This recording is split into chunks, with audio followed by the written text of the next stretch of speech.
நீ போயிட்டேரா, இன்னும் ஸ்பீடா போடா. என்னடா வண்டி ஒரே ஸ்பீடு போகும், விட்டு விட்டு போயிட்டு இருக்குது. இந்த வண்டி நான் ஓட்டி ஓட்டி என் ஸ்டைலுக்கு மாறிடுச்சு. இனி யார் ஓட்டினாலும் இப்படிதான் ஓடும்.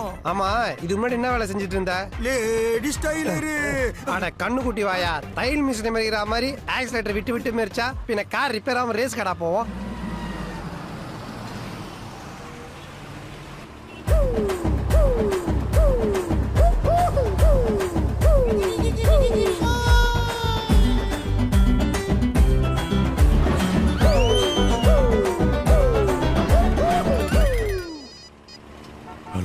சக்சஸ் கழுத்தனை வச்சு கொன்னு பாடியோட உங்களை பார்க்க வந்துட்டு இருக்கேன். இப்போ பாடி எங்க?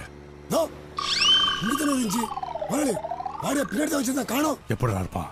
அதான் என் முன்னால போறானே. போற வேகத்தையும் ஸ்டைலையும் பார்த்தா எனக்கு முன்னாடி அவன் கவர்னரை பார்த்துருவான் போல இருக்கு.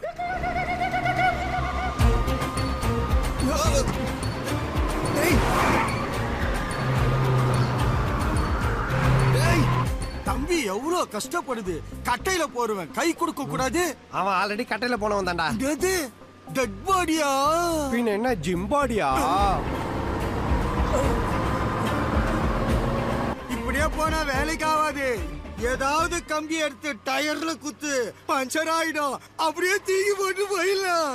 டேய் சொட்ட, சூப்பர் ஐடியா. ஏதாச்சும் ஷார்ப்பா ஒரு கம்பி தான் டக்குன்னு. இதா கம்பி, இத எடுத்து குத்து. என்ன சின்னதாகுதுன்னு பாக்குறியா? இத வச்சுட்டு நான் எவ்வளவு வேலை பார்த்திருக்க தெரியுமா? என்ன பார்த்திருப்ப? ஜாக்கெட் பிரிச்சிருப்ப, பாவ நட கோத்திருப்ப. இதை வச்சு அப்புறம் டயரை குத்த முடியும்.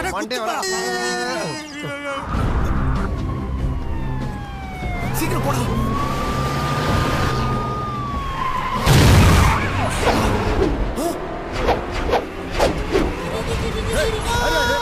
உருண்டு வண்டி முன்னாடி போய் தொங்குறான்டா.